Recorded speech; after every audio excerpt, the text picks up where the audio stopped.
everybody. This is Alicia, Liz, and Ann, and we are Servant Decoded, here to break down Servant Season 4, Episode 9, Awake. Hey, you guys. Hi. Hi. I'm sad about it. Ooh, I'm sad too. Yeah. Yeah. Well, we were all sad watching that episode. God, that was something. Oof. Oof. But, an amazing. That was tough. I was pretty glued to the screen. I think there was a point at which I just stopped. Yeah. So for our listeners, we chat in Discord with each other while we watch the episode, and I just stopped. We all did. Yeah, we were just glued to what was happening, and I just have to say, Lauren Ambrose is just. That was an unbelievable performance from her. Rupert Grint too. I mean, and Rupert as well. Yeah. I mean, they were all fantastic, but yeah, her and Rupert especially were just gave some really emotional standout performances. I was very moved and felt the tension too. I thought that it was filmed in such a way that really built us towards that moment. It's like, I think, and I definitely shed some tears, but part of me felt like the tears were from 3 years of waiting for that. Oh no, it's a lot. Yeah, like we've been waiting for so long, and it finally happens. But man, Lauren really delivered there too. So that was all three of them. She didn't even blink, if you noticed. No, you're right. Oh, that's right. For like almost a minute. Yeah, that slow Zolly move that at night talked about. Yeah, about making the world look like it's going topsy-turvy. Oh yeah, and I felt it too. Like I felt somewhat. I had like a heaviness or somewhat of a queasiness in my stomach, like through that whole sequence. I think I wrote you, like, I'm having a physical reaction to this. I don't understand. Yeah. It was like heavy anxiety and tension and then heartbreak. I was feeling ill. And like Axel's off. It was just, it was a visceral performance. Yeah. And M. Night's shooting, his direction, and then Rupert for the assist. Yeah, hats off to everybody. It was a beautiful episode. So different from what I expected. I mean, I didn't know what to expect. I really didn't. I had no idea. I didn't know it would be such a gut punch. I mean, like pulling no punches. Just the rawness of the trauma and grief. And the horror. Oh, I didn't notice. I think one of you pointed it out that, I mean, I watched the thing afterwards, but in the moment it didn't occur to me that, they were really basically in the exact spot that Jericho died. Right. Yeah. In that car, in the back seat, on that street, exactly where that, it was just all. Yeah. With Dorothy in the spot where Jericho was. Right. I believe. Come full circle just about. Yeah. I noted that they did it outside of the house, wondering if that could have happened inside where Leanne is so tethered to the house and like feeding off the house and the house feeding off of her. Well, I'm sure y'all noticed this too when that moment happens, or not that specific moment, but right before they start to tell her, when, Sean and Julian are going back and forth, the baby starts crying through the monitor. Yeah. Now we won't talk about the fact that monitor, there's no way that it would have that kind of reach. Well, we won't talk about that at the moment. Let's assume that that's normal and it has the capability to do that. It just kind of made me think back to season 2 when Sean was trying to have the conversation with her then. And that was when Jericho's crying started. Oh, that's right. Yeah. So every time he would try to have this conversation with her, every time she would kind of be pulled into a moment of maybe getting close to waking up, or not every time, but a lot of times, the baby would cry. And so I wondered, like, was Leanne aware that this conversation was happening and therefore sort of controlling that cry to try and pull Dorothy back? Or was that more Dorothy's psyche? I don't know. Based on what they showed us, Leanne seemed genuinely surprised to see them Yeah. all, because at that point they were out of the car. The Yeah. doors Well, open, so I don't think that she knew.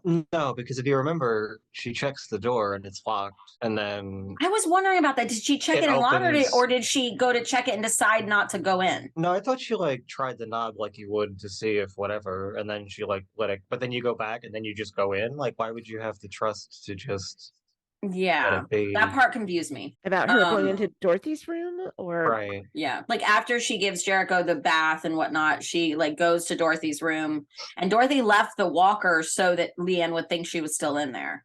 She even had the pillows under the blanket, like that's Yeah. gonna do anything. Yeah, so she Right. realized like she had to go down the stair. Like even in the moment, I was so pulled by what was happening, I didn't even think about it. But she went down the Mm. stairs on foot so that the chair Mm. wouldn't be at the bottom. Like she Yeah. realized that she had to leave everything to make it look like she was there. So I guess I just thought that Leanne went to go check on her and decided Mhm. not to, and decided to trust her and walked away. But that doesn't make as much sense as the door being locked. Or The way they filmed it, like I thought implied that maybe it was locked and then it wasn't. But I mean, like maybe Yeah. she did just have a moment of trust, thinking The like how could but she with go the out? doll reappearing at the end, I feel like Leanne knew at that point that something had happened. Otherwise, the doll wouldn't be there. Because Mhm. I felt like the doll reappeared when Dorothy knew the truth. well, remember they come in the house with Sean yelling, "It's all over, Leanne. Dorothy knows everything." Yeah. But And it she happened could've- before that. We see the doll like they're still outside when we Oh, see and the doll in the crib. Yeah, And that's Leanne's just true. sitting there with it. So Guess or mind read or Yeah. I don't know that one. I don't know. I need to know. I know this doesn't matter, but I need to know who put together that basket and how quickly. I know, right? Because for real, I was like, why is she leaving that basket in the rain? that too. Don't leave it. Somebody go and Maybe- get it. Maybe they sell them in the gift shop at the Maybe. hospital. You know, Here's who a knows? basket of truffles. With foie gras. Yeah, right. Yes. God, I'm sure Julian knows all the places that do those kinds of baskets. that's true. Because I was thinking to myself, like, oh, we got out of the hospital. We have this dire situation. Let me stop by Whole Foods real quick. So we need to make some. I don't know. That's just a weird derivation. But I was like, okay. I mean, I know Okay. it was a cover for Toby, I thought Yeah. that was clever. For I sure. thought it was clever that Sean outsmarted Leanne there. Yeah. Finally. Finally. Yeah. Well, and Dorothy giving Jericho to Leanne, that was the big Ooh. Mhm. trust. I knew in that bond. moment when she did that, I was like, oh God, I think this might be the last time she ever sees him. Do you So think sad. that brings up my question then? Is that the last time you think we'll ever see him? I don't Very know. possibly. Yeah. I mean, but it depends on what happens, which We have our theories, as we Yeah. discussed earlier, and we'll get Yeah. into those towards the end. I think it depends on what Dorothy decides. What she does. What Yeah. she says. So there's lots to talk about. We want to spend some time talking about, obviously we're going to walk through the episode like we normally do, but we're going to discuss it with some different thematic elements. We're going to talk about the Wizard of Oz. We're going to talk briefly about maybe some Peter Pan tie-ins, and the big one, which is, Revelations and the religious biblical thematic elements, as well as the nuclear family dynamic that occurred. So let's get into it. Yeah. Yeah, let's go. Yeah. So we open up with Dorothy on the phone with the hospital. And I agree, Liz, it didn't start how I thought it would either. What do you yes? I just thought that was kind of that all happened very quickly for me because she's on the phone with them twice and she talks to the doctor first and she talks to Sean and Julian. So who is that doctor if they're like out of the Yeah. hospital so quickly? I think they're in the hospital No, but When she's like, talking but how right much now. time passes between? That's a good question. Yeah. So I have two answers to that. Either it's the one answer, which is that it doesn't matter because Well, this isn't no. really happening. Story. And the other answer Oh. is that they left against AMA, against medical advice. Yeah, but do you have to see somebody to sign yourself out, or can you just sign yourself out like that? No, you need to have sign you yourself have out. to, yeah, but you have to sign something saying, yeah. That's I no, but I absolve mean, you of like, any Right. future lawsuits. Right. okay, so maybe that's not that strange, but that seemed to happen and quick Yeah, for but me. I do hear what you're saying. It did seem, plus like I don't know, to me it seemed like it was meant to be the same day. Is that, but what did you guys think? Probably not. Yeah, That's fair. It's that evening. The Yeah, storm that's what I rages thought. on. Right. And So then the given the next, like- nature of their injuries, they seemed awfully okay, yeah. Yeah. but You yeah. stab me in the chest. But It's you cool. know, Sean sounded kind of raspy and, you know, He Mm. did. obviously That whole phone call, this whole phone call with him sounds a little stilted to me. he sounds, I think he's meant Still to weak. sound, you know, like he Yeah. got stabbed. Yeah. Sound stabbed. I don't know. Yeah. I was probably just reading into it there, but there was just I guess he for me it felt was the far way. away to me. He felt, Yeah. it didn't feel, it kind of felt like if you were asleep and somebody was kind of talking to you in like a half dream state. I don't know. There was just Mhm. something about it that felt a little strange to me, but that could be just like a confirmation bias. You could be putting it on to Yeah. uphold that they're still at the hospital if we're going to go that deep into the Yeah. section of it. And maybe he created a backstory where I've gotten 2 cc's of morphine, so Mm. I'm a little groggy. And just. I Doesn't feel like matter. if I was an actor on this show, I would have so many questions all the time. Of course. You get I wonder fired. if Why am I they doing even this? know. What is my motivation? I need more information. All right. So yeah, I was just surprised to see Dorothy allowing Leanne to be near her. Oh, at all. I know. Me too. It was a Mhm. very sort of realistic beginning, and I didn't expect that. So Look outside, ma'am. You're not the only person trying to connect with a loved one right now. You're going to have rude. to wait. I did make note of that phrasing too, that with the nurse saying you're not the only one trying to connect with a loved one. Yeah, Mm. like a seance. Uh-huh. Yeah. Mm-hmm. Yeah, So there are a I thought couple of connect, that's an interesting for again, you know, I don't know. Okay. All night I feel like I'm gonna it's like, oh, I'm gonna we pick up on this and that. And it's just, it's hard to know what to talk about when there's only 29 minutes of the show left. But exactly. I did write that down because I just thought it was another turn of phrase that you wouldn't normally hear that. Yeah, You know. it's kind of like a phone operator, like the old time. You would like Yeah. actually connect people. Like that's Mm, just interesting. Yeah, but it's one of those phrasings where it makes it sound like we could be, you know, talking about life or death, or we could be talking about someone in a hospital, mental hospital, that kind of thing. Right. Yeah. It can go like multiple ways. Yeah. Dorothy, I'm okay. Listen, Dorothy, I need to see you. There's something we need to talk about. He sounds like he's in The Godfather. Right? There's like a breathiness Sounds that's like weird. Your mouth I alone. need to talk to you. I need to talk to you. Yeah, there you go. I don't think I'll be discharged anytime soon. That makes it sound like they're in the ER, like waiting room. And like, and if that's what I mean, if you're not, if you're admitted, you're admitted. You wouldn't be admitted, and they would tell you to sit in the room. They might put you in a hallway or something, but you're not going to sit in the waiting room if Well, you. they That's, no, they if it's bad, but they're triaging worse, they'll put you in a room, and Yeah. that But might they wouldn't- include a banana bag and like a drip Yeah. of pain meds. So But the hospital being full wouldn't matter. Like you'd already be taken care of then. no, you'd be waiting to be seen by the doctor. Not in a. Yeah. You're It's- waiting to see the doctor. Trust anyway. me, I've been in that situation. Either Same. way, like, I think, okay, like he says that and he sounds that way, but he's just said like, hey, I need to talk to you. Hmm. So he quickly Well, realizes he can't talk to her over the phone. But I wondered if part of like his whole thing here was to try and throw Leanne off. Yeah, he's playing it up. Yeah, case playing it up so you that hear it. Leanne would believe that, he was at the hospital and wasn't coming back, so that it would help to be able to get Dorothy out of the house to go and talk to her. That makes Hmm. sense. Yeah. So that was what I came to on that Yeah, I So like in my that. head. So do you think they're already outside? Oh no, she called the hospital. No. Okay, never mind. Mm-mm. But I do, yeah, I just think he was potentially trying to play it up so Mhm. that she would feel secure that he was there. Like he knew Yeah. that he had to act in a certain way and say certain things because he doesn't know the extent of Leanne's power. He doesn't know how much she does know, how like what her level of intuitiveness or mind reading or whatever is going on. Like he just knows that she can do things. Now, I don't know, maybe not though, because when they come back, they're also saying like, oh, this is just a deranged girl, because they're still thinking With along these George's lines. So I don't know. Wise. They're playing it safe. Anyway. Well, even if you're threatened, it doesn't matter if I'm magical or not. You don't want me to hear your nonsense because she would thwart it, you know, even if she couldn't do anything like That's true. from afar. That's true. Good point. Toby can bring over a basket of food, so you don't have to worry. Yeah, so it totally sounds like they've got the plan already.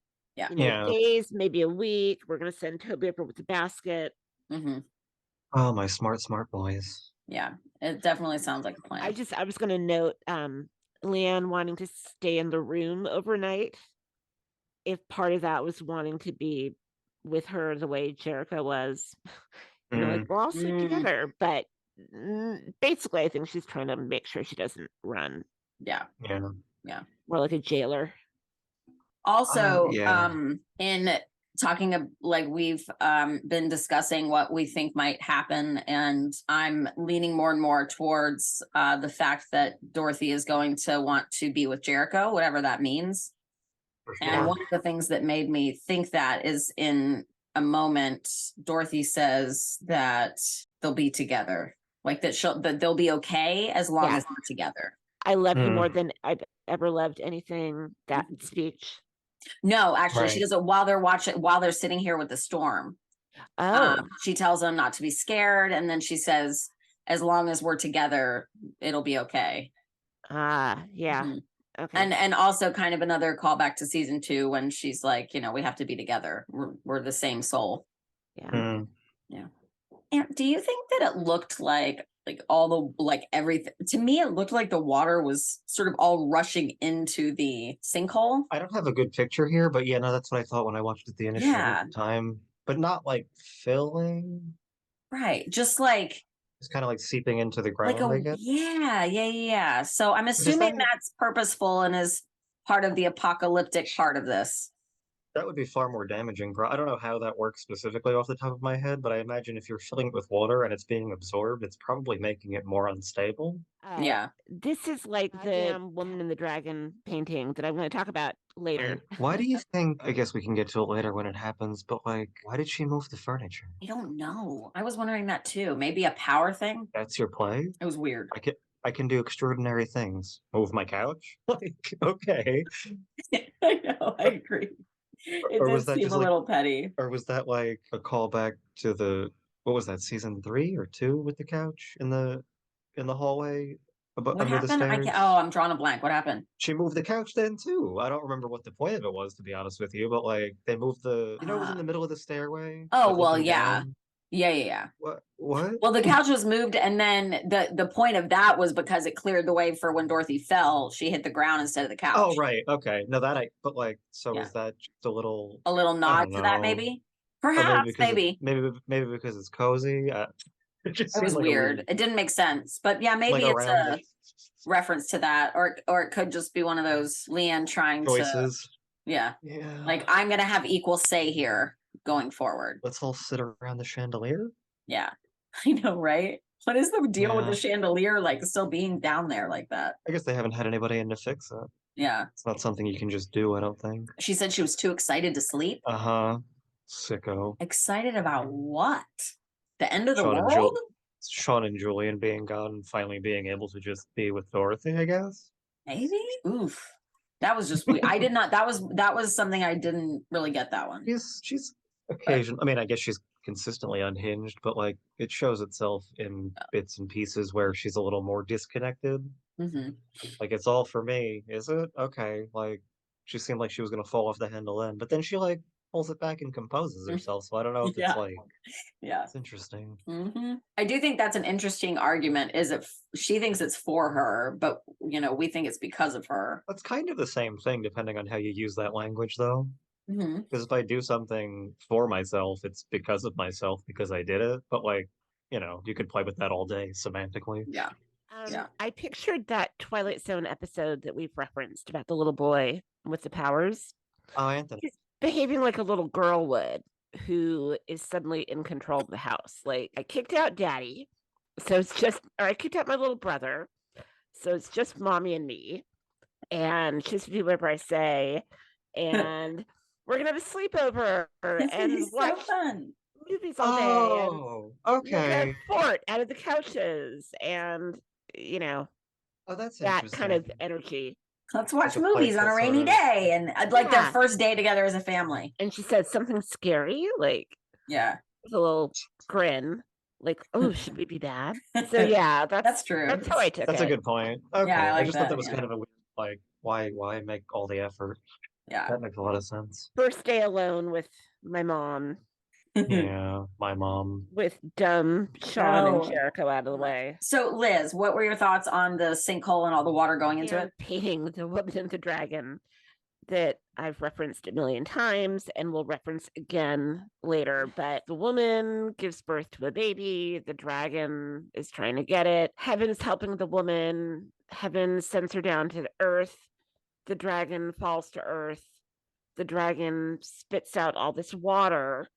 And the heavens help the woman by having the earth swallow up the water, and then she breathes off to safety. That could be related to Dorothy. Very interesting. Yeah. With Leanne as the dragon. Uh-huh. Yeah. Jericho as the baby. That's good. There you go. Who knows? So the conversation that Leanne has with Sean on the phone, what were your thoughts on that? That was wild. I guess you wouldn't necessarily confirm who's on the phone and assume that it's his wife, but that seemed a little interesting to me. Yeah. And you weren't like, you don't have questions. You were just like, oh yeah, it's for him. Like, I mean, I get it, but okay. She's, twisting the knife Yeah, that and was she in knows. his chest. It's amazing that she would know that, and I'm sure she's right. I guess you could see the placement of the knife, but like, you know how close it was to your artery? Like, you wouldn't Right. necessarily know that if you stabbed somebody, even if you. Do we know that she did that? Like, knew exactly how much damage she wanted to do? I think so. Because the window did it. Right. Kind of hard to Again, control. what was it? The window, or did I do it? It's the same thing as the fall. But if you Oh, damn, stab she's nice. someone via window exploding, kind of hard to make sure the glass hits the knife to go in at exactly the right spot. I think that's True. more in service of story than. But that said, I think you both Well, that was a threat. I think you both felt like that she didn't intend to kill him, right? Right. Like Yeah. she just Well, the same that's- thing with Julian. She just wanted to scare them and hurt them and get them out of the house. Yeah, that's what she just said. She was Yeah. basically like, I could have killed you. Right. Yeah. That's kind of what I feel like she was saying. Yeah. So I I think do we're all think in that it's agreement. kind of that by her saying that, it's a confirmation that she controlled it, or at Yeah. least she either did it and controlled it, or she wants him to think that. Yeah. Mhm. No, I was joking about how could she have controlled it to the Oh. millimeter, Yeah. I'm gonna have the Or, glass but she could also just want them to think that.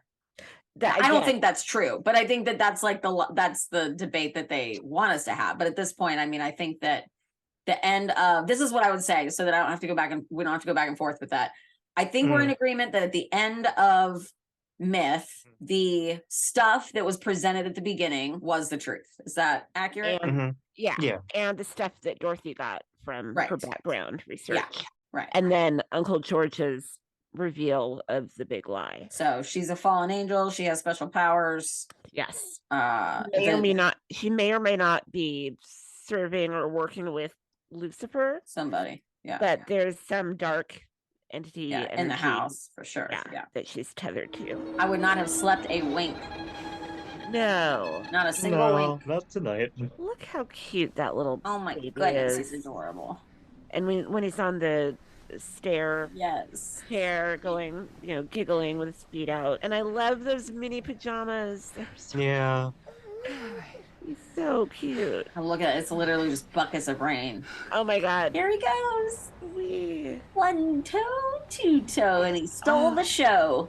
I love kids with their feet, with their toes. Yes, so cute. Leanne's playing her favorite record, favorite song. Oh, good Lord. Good Lord, indeed. Vivian Dale. I mean, that's one of those things where I just don't read into it. It's just like, here we go again with the songs. Yeah, It's a plug, Exactly. Yeah. which is fine. But yeah, it is funny that she moved the couch. It doesn't really make any sense to me. I don't get it No. either. They It's could like- sit on one couch together. She Yeah, it's didn't like- even really move it that much. Did No. she? It's like couch fort. or, Yeah. Yeah, that's like what you said before, like playing. We're gonna again. build a couch bed. Put it Have like on an fun. angle. That's Yeah. the only difference. Unless it serves some purpose later. True. It also establishes some dominance. Right. My house She's now. very black, like she's all in black all episodes. So I do Mm. feel like we're meant to understand that the dark entity in the home has sort of overtaken Leanne completely at this point. Oh, that's a good point. And her hair, she got a good crimping. Right. That made me crack up when you said that, Liz. When did she have time to crimp her hair? She had time to crimp her hair. I thought like, oh, she had it in braids overnight. Like Yeah, either no. way, I like the Excited. crimping idea better. Yeah, this whole season she's been moving from like reds to deep maroons to But her look in this episode, like with when she goes to all black, is very similar to the end of season 2 as well, where she was just like in all black after she killed Josephine. That's right. Yes. I thought that maybe the three of us could watch a movie. But only if you want to. Great. Oh, now we're having choices. You have all the free will in the world. Be Toby. And our question, how is Dorothy A walking, B holding that giant child? How? Heavy looking child. Because Because either we're not living in the real world or Leanne is healing her magically. doing her Yeah. burst of, extra healing power. I mean, I guess that's kind of one and the same, but Yeah. She's had 4 months or This 5 is months. this is not realistic. No, not at all. It's very quick, but I mean, I guess Because- we could kind of say that. No, not really, actually, because she was Yeah. struggling to stand like I mean, Remember- but weeks just a ago. few weeks earlier. Her prognosis was even if she does all of her, PT, she may not fully regain her ability to walk. Yeah. And That's here after she the show. is. So this is 100%, in my opinion, Leanne healing her. Yeah. That's that. I would agree with that. Oh, I think you should get it, Toby and I. why is she weird about Toby? Was that from Boo? I do think it's weird. I think it's weird too that Sean says later on that she's that Toby has a special meaning to her. Well, he said they had some kind of a thing. He knew she wouldn't be interested in answering the door. She He wouldn't said that want she's to. been Like she wouldn't avoiding want to see him. Yeah. Yeah. But so why? I mean, she's always shooting him down, and she's always Or he's shooting her down. yeah, Mhm. that's true. But then whenever he's around, she hangs out with him, shares. I with mean, him. I think that she probably still holds a grudge because ultimately in the very beginning he rejected her. What? So she has this like, at first I think she wanted to prove to him that he shouldn't He have also done that. he also facilitated drugging her. No. Yeah. Oh yeah, back in pizza. No, Mhm. but the last time she saw him on Halloween, she's He told like, him to "Go go away." away." Yeah. What? I was just saying, yeah, last time on Halloween she told him to go away. Yeah, Mm. she was telling him to go away. So I don't see how that would But that make tracks her here, I think. averse to seeing him. I unless think you that could track here because if she wanted him to go away, then she didn't want to be around him. So Why would I Well, want to see you? why But would I that want to was- see him? Yeah. That was because she was hunting neighbors, wasn't it? She's like, I've got things that I have to do that you can't be a part of. Yeah. But he really annoyed her. So perhaps she's just kind of like, I don't want to deal with him. Yeah, that might have been enough. But then how would Sean have known about that unless Toby There- told him? I don't know. Julian some- probably told him. I bet it was Julian's idea. Yeah, they probably had a conversation about that at some point. Yeah. Okay. All right, I'll buy it. I'm coming. I was so nervous when she was reaching down. Oh, me too. Yeah. I do think it is a cool little callback to the first season, just of them dropping stuff on their front steps. Yeah. Okay. Also, the handwriting. Uh-huh. Has anybody noticed that handwriting is the same no matter what? Yeah. Yeah. Whether it's It's- Sean or Uncle George Yeah. The or block. whatever, Mhm. whatever freaking note that they have that's not in calligraphy or typed is the same handwriting. That's Yeah, weird. that's kind of interesting. I've never thought about it before, but now that you bring it up, yeah. Yeah, it Always bothered me like because I that. saw it and I was like, again with that same handwriting? Well, That's and why I didn't think it was them at first. Yeah. Even on the CDs or the, you know, Mhm. for the recordings, the tapes. Yeah. It looks like it's written, some of them in that block lettering, some are in Uh-huh. like cursive, but yeah. That was a good catch. So we see Dorothy What should we being watch? very smart, I'm fine with anything. going No, you along with pick. her. You can set it up upstairs, and Jericho and I'll be up. Did you write down what was Don't you think I what know you could by hear in now? the movie when they played it? Oh, I did. I'm just waiting until Me we get too. there. Yeah. Yeah. Accidents. You're trying to distract me so that you can leave. Like you Like always do. do. Look outside. Like you always do. Yeah, just We're you're not. trying to distract me like you always do. Is that something that Dorothy has done? Yeah. Maybe. Oh. Well, Also, yeah. I think that Leanne was also talking to her mom. Like Right, she's all projecting. the I was gonna say. yeah, all the mother figures she's never had, and then Dorothy, who has she tried to run away at the end of season 3. You Yeah. tried to bury me. You almost got Yeah. assaulted. But I think she's thinking back to both mom and when Dorothy Yeah. has, and all the times when Dorothy's running off to work, and Leanne's like, "Why can't you just stay home? Mm-hmm. Don't That's go, true. don't go." Very Dorothy's always childlike. running off and leaving her, Right. you know, and then Jericho often too back then. Leanne's effort to help Leanne's efforts and involvement with Dorothy in general is her reenacting her trauma out with her own mother. Mm. Trying to have a corrective experience with Yeah. Dorothy. Right. Yeah. Mhm. But I think it's Jericho ending and up I couldn't being get anywhere just the in my same. condition. Yep. If I could have left, I would have. Oh, that's interesting. We'll watch in here. I wonder if she's lying too. I tend to think that Leanne Rainy is days pretty really are the best upfront. movie days. No, I meant Dorothy. Should we watch something scary? No, because she says, like, do you think I could get anywhere in my condition? And then, like, well, we know what happens later, so. Yeah, but she couldn't run away, I think. I What, mean, you she think could out the hail a car. window? I don't know, whatever. But Yeah, that's fair. But I mean, yeah, I don't know. That's interesting. Yeah. the point of it is where Leanne's coming from. Oh, for sure. And she's like, and at least before now, at least then she probably couldn't have gotten Mm. away, even if she Mhm. can now. Yeah. Mm. Because she does use it in Okay. past tense. Oh, maybe she means the weather. And So yeah. Okay. the movie choice was The Wizard of Oz, Dorothy's favorite. Dorothy's favorite. And I love how, like, over the season, it's gotten more and more blatant with the Wizard of Oz reference. So when I saw the actual movie playing, I just laughed and squealed. Yeah. I was like, they just did it. They did it. No, I was just wondering how much they paid to use it. I did wonder that too. Yeah. I wondered, My- like, I don't know if that's like public domain or no. I guess it Yeah. wouldn't be. It's a movie. I don't. Yeah. here's the So- moment. It's an Hang on. accident. I didn't mean to kill anybody. Well, my little pretty, I can cause accidents too. I gotta go. So Dorothy says, I didn't mean to kill anybody. Oh, that's what you're owing at, Aunt. And then The the whole witch exchange. says, Dorothy's like, it's an accident. And then the wicked witch says, I can cause accidents too.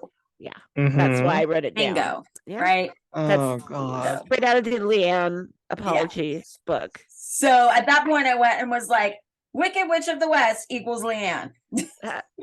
Yeah, looks that way. Yeah. So I felt like that was a pretty big, symbolic That's why. confirmation that yes, she did indeed cause the accidents to Dorothy, Julian, and Sean. And I still maintain Isabel. that she may have been responsible for more than that. Hmm. We'll see. I don't know. Isabel, right? Isabel, her Yes. co-anchor who got shot in the head like a donut. Rest in Just peace, like a Isabel. donut. Yeah, and Heart Youth Yep. Uncle George with the car and the knife. and well, Twice. Mm. Shot him twice. Poor Sorry. George. So there have been many Wizard of Oz parallels throughout Servant, and so I thought maybe this would be a good time to talk about them for a few minutes. Yeah. So I watched the Wizard of Oz this week Oh, because I felt Nice. like it would help inform discussing it a bit more, and there were lots of things that popped up that I wouldn't have noticed had I not watched it, so I was glad that I did. I was trying to figure out like which characters equate to who. And I think that like what I came to by the end of this too is just that like we have elements of different things. So the story isn't going to just fit into like one thing perfectly. It's taking a little bit of this and a little bit of that and kind of putting it all together. But yeah, I feel like Toto is Jericho, because so Toto is kind of the inciting incident of the Wizard of Oz. He escapes out of Dorothy's grasp and then bites Miss Gulch, who in Oz is the Wicked Witch of the West. And Miss Gulch comes to the home of Auntie Em and Uncle Henry and says, the dog bit me and I'm going to make you get rid of it if you don't give it to me. And so they end up giving Miss Gulch the dog and taking it away. And Dorothy's upset. And Dorothy's like, I need Toto. I got to go save him. And so she sets out to go. She's really upset. Well, Toto escapes and comes running back to her. And then once she's got him, she's like, oh my gosh, they're going to come for you. So we need to hide. We need to run away. We need to hide. I need to protect you. I need to protect you, Toto. And that's what takes her away from the home and eventually into the twister that drops her off in Oz. And so that's why I just felt like that. And, you know, I also think it's interesting because we've talked about Jericho just not really being a character, but being more of like a device or a prop. And I just felt like that's kind of what Toto was, right? He was a device to get Dorothy to learn something in the film. So I thought that at least in the way that they've used Jericho through Servant, that was a pretty significant parallel. There's the 3 farmhands. And I got 2 of them. I feel like Zeke, who is the cowardly lion, is Sean. And the reason I came to that is because when we're in the car later, Sean says, I'm a coward. So he has been. I was like, Sean. I was going to say he's the lion because he's all bluff and, you know, bluster. Yeah. But what he really wants is courage. Right. And that's Sean. Yeah. Non-courageous. He only seems to have it when he's cursing at people on TV. Yeah. Which I guess is an act of sort. Just like the Cowardly Lion, because the Cowardly Lion in the beginning when he's introduced is like, put him up. You know, he's like trying to beat everybody up. And then when they're like, okay, he suddenly can't deal with it. That's why that's so jarring to me, because that's not really him. But then he gets this Gordon Ramsay attitude, and it's really like... Yeah, very jarring, yeah. And then I thought of the Tin Man as Julian. Me too. Doesn't have a heart. Or doesn't think he has a heart, but he's really very tender. Right. Yeah, exactly. I thought the same thing. I couldn't come up with somebody for the Scarecrow, to be honest. How about Courtney with a K? I think that did cross my mind. No brains. Yeah, no brains. Yeah. Natalie crossed my mind too. Not necessarily because that is what she, but I have this sense that perhaps her character was supposed to be around and more important than she ended up being. I could see that. So I don't know, and then of course Dorothy is Dorothy. You know, Auntie Em and Uncle Henry. I put them down as like Aunt May and Uncle George, but I don't really know how much that fits or how much I agree with that. It might not be a 1-to-1 type. Exactly. I think that's kind of what I came to by the end of it. But you know, the Wicked Witch of the West, I knew, and then of course we've got the Wizard of Oz, Professor Marvel, and I don't think we know who that is yet. If we're gonna find out, who that, you know, whether is it God? Is it Frank? Is it the tall man? I don't know. Is it Uncle George? I don't know. I can't really figure out who I think, but I mean, it's got to be somebody. I'm just not sure that I can. I don't know. So, I think Frank is a good comp, but yeah, I think tall so. Man, the Hook Man could be a comp too. I was really excited to see him in the trailer for the finale for next week. There's that flash, and you see the silhouette of the tall man with the 2 girls. Yeah, I'm excited for that. Yeah. Oh no. Did you not see that? Watch these things. No, I tried not to, but that's fine. Yeah. Good Lord, what does that mean? Yeah, that's what I said. Like in the house or outside the house? It didn't look like it looked like outside somewhere. Yeah, the tall man and the twin girls. Oh God. Okay. Any other comps with Wizard? Like you have to believe it's all in you all along. Right. Yeah. I was when she's the movie starts primarily with Over the Rainbow, Mm. And she's upset because Auntie M tells her to find a place where there isn't any trouble. And she says, Toto, do you suppose there's a place where there isn't any trouble? And I felt like the moral or the theme of the story was that the answer to that is no. Correct. And that goes along with what I have for Revelations. Yeah. And what she realizes and learns that, by the end of the film, and I think by the end of this too, like that there's no one clear-cut answer or one place where there isn't trouble or there isn't evil lurking. But I was thinking too, during Over the Rainbow, one of the lines is, if happy little bluebirds fly over the rainbow. So it made me think of the birds and the importance of the birds and us continuing to see the birds. I don't know if there's something there about that.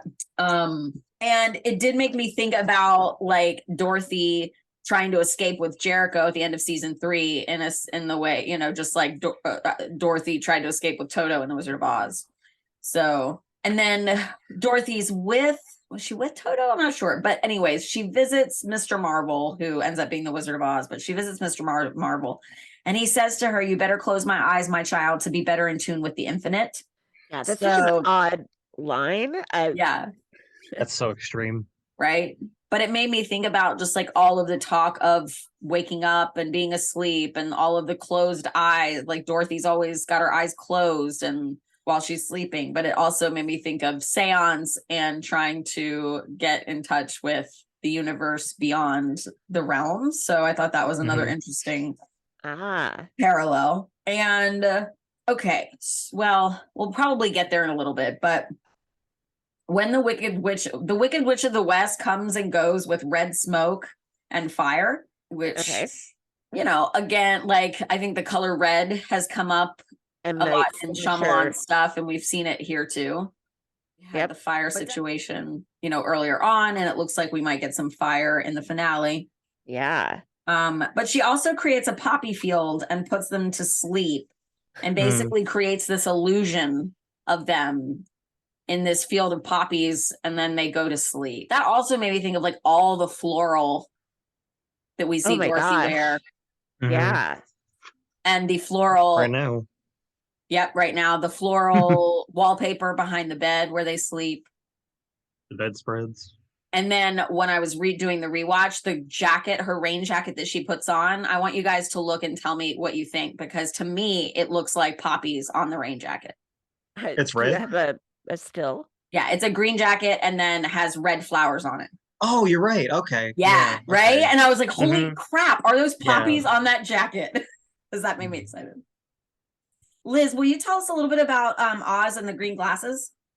Oh, yeah. So I don't want to rewatch The Wizard of Oz because it creeps me out. It's in Willy Wonka land or territory. Yeah. So I just, Googled it, and looked around. One thing that I found was that the Emerald City isn't really emerald. It's not really green. The citizens are made to wear green glasses and told it's to protect their eyes from the brilliance of the city. But when they take off the glasses, they realize it's just gray buildings or whatever. Right. So, green window. Green window comes and goes. Is it real? Is it not? Yeah. That was kind of cool. So perhaps the green window represents like Dorothy's seeing things one way, but that's not really the way they are. Or it could be an homage just to the Wizard of Oz, because they've been throwing in these little and at the end at the end, Professor Marvel, like after Dorothy wakes up, Professor Marvel appears in the window and he's like talking to her through her window. So that also I thought might have been another little nod to Wizard of Oz. Our green window. So the ending, we get to the ending, and they've killed the Wicked Witch, and they go back to the wizard and they say, we've done what you've asked and we've brought you her broomstick and she's gone. And now can we please get our things, right? I want a heart, I want courage, I want a brain, I want to go back to Kansas. And so the wizard gives each of the men what they've asked for, but they're really more like tokens, because the moral of the story is that they all had those things within them the whole time. They didn't need to ask him for it. It was within them. And then Dorothy wants to go back to Kansas. And so the wizard says, okay, well, the only way to get back is if we go in this balloon of mine. So I thought that was just interesting because of us seeing the balloon motif throughout the show, but particularly in the season 1 finale balloon, where Jericho disappeared with Leanne and the balloon as she left. Yep. So that made me think of like the wizard flying away, and the opportunity to be, you know. And so at any rate, in The Wizard of Oz, Dorothy's about to get into the balloon. I think that she like gets into the balloon with Toto, and then somehow Toto jumps out and starts running. So Toto being Jericho. And so Dorothy in Wizard of Oz gets out of the balloon so she can get to Jericho. I mean, now I'm getting myself mixed up. So she can get to Toto, and the balloon takes off. And so she doesn't get to go with it. And it leaves, and now she's stuck. And she can't get out. She can't escape Oz. And so she's distraught that she's not going to get to go home. And Glinda the Good Witch comes in her pretty pink bubble and says, Dorothy, you've always had the power to go back to Kansas. Just had to learn it. She just had to learn it for herself. So at that point, she tells her that, you know, she just has to basically wish it and believe it, and she can go there. And she clicks her heels 3 times and says there's no place like home, and boom, she's back in Kansas. And the last thing that she says, or one of the last things that she says, is that it wasn't a dream, it was a place. And you were there. And she starts, of course, identifying everybody that was there. But it really, we've talked, you know, extensively about what's happening here. Is it a dream? Is it purgatory? Is it real? What is it? So I thought that might also be another clue to what might be going on here. So those were like all of the big key Wizard of Oz parallels that I found when I watched it. And yeah, I just was really excited to see some of that. I don't know how much it really helped me in trying to predict what is going to happen, other than, you know, for the ending, maybe a little bit of a potential prediction. But like we said, I don't think it's going to be one thing in particular. I think it's kind of a grouping of things. So, you know, I've read a few Wizard of Oz comps or theories on Reddit. None as detailed as yours. Oh. Thanks. I loved it. Thank you. Wizard of Oz is kind of sentimental to me too, because it was the very first play I was in was Wizard of Oz. Oh wow! Oh, yeah. Who did you play? That's cool. I played a Munchkin. Aw. Nice.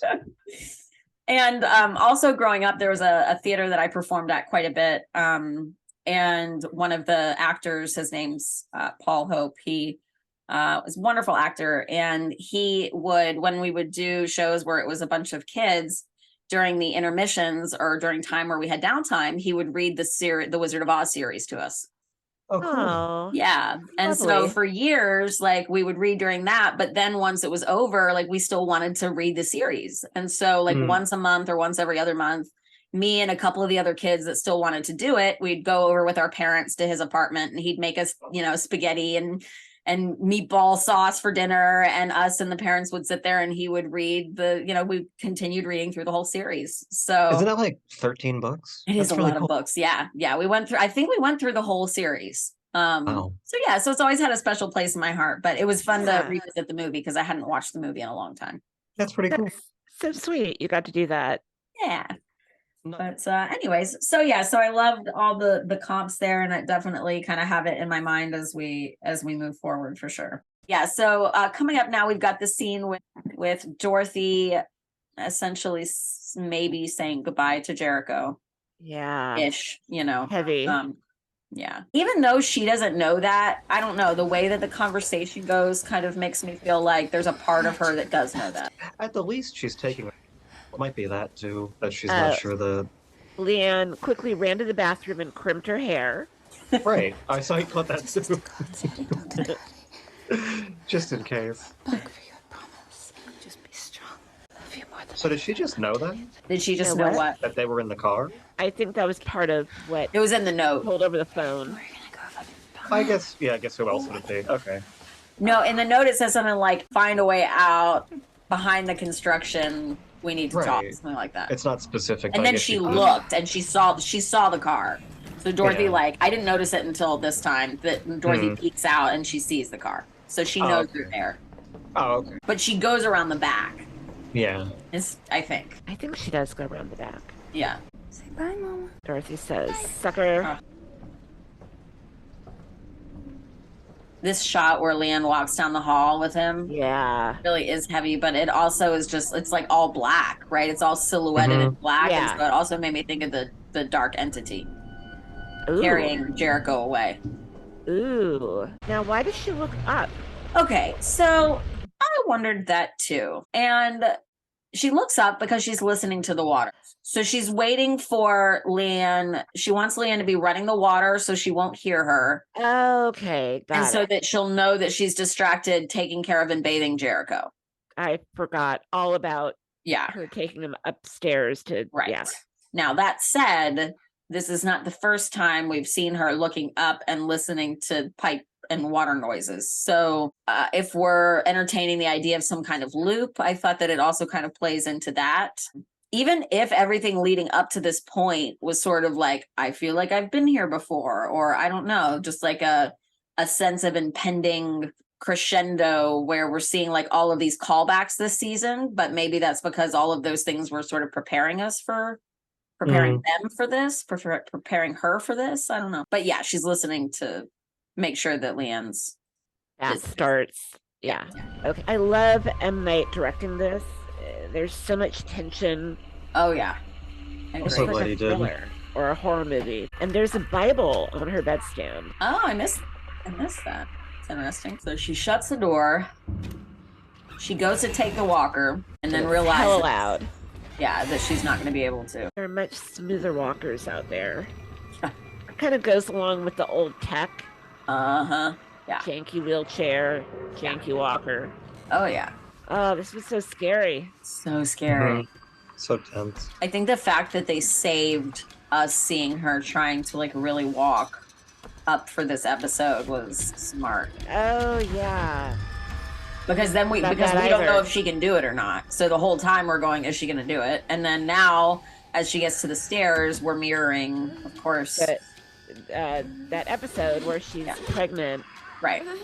and the fire, Yeah. and she falls. Right. So I kept expecting her to fall because of that. Yeah. Mm, Great use of the callback. so tense. Yeah. And a way to subvert our expectation. Mhm.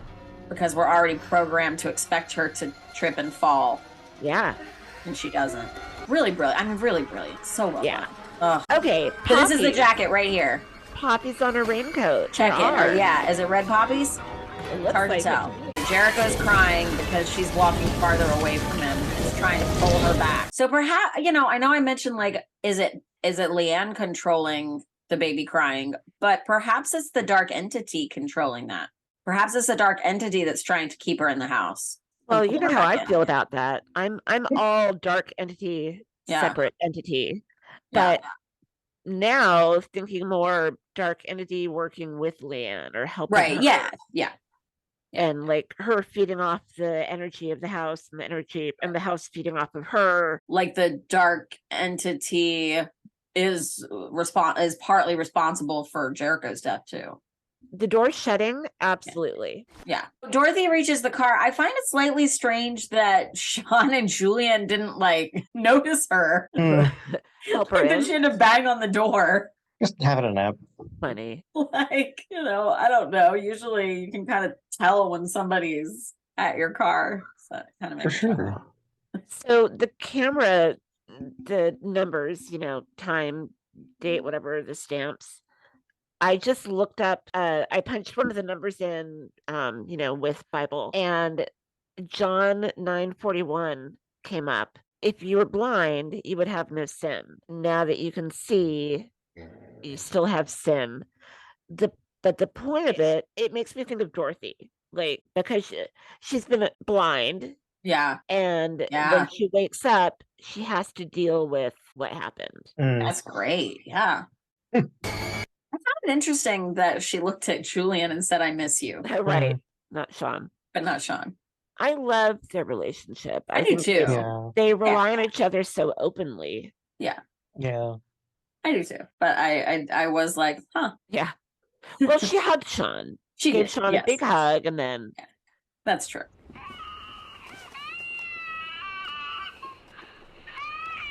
yeah, like Dottie, the entity is making the crying. Yeah, Or, like maybe We need to Jericho's do not this. even crying. I know. exactly.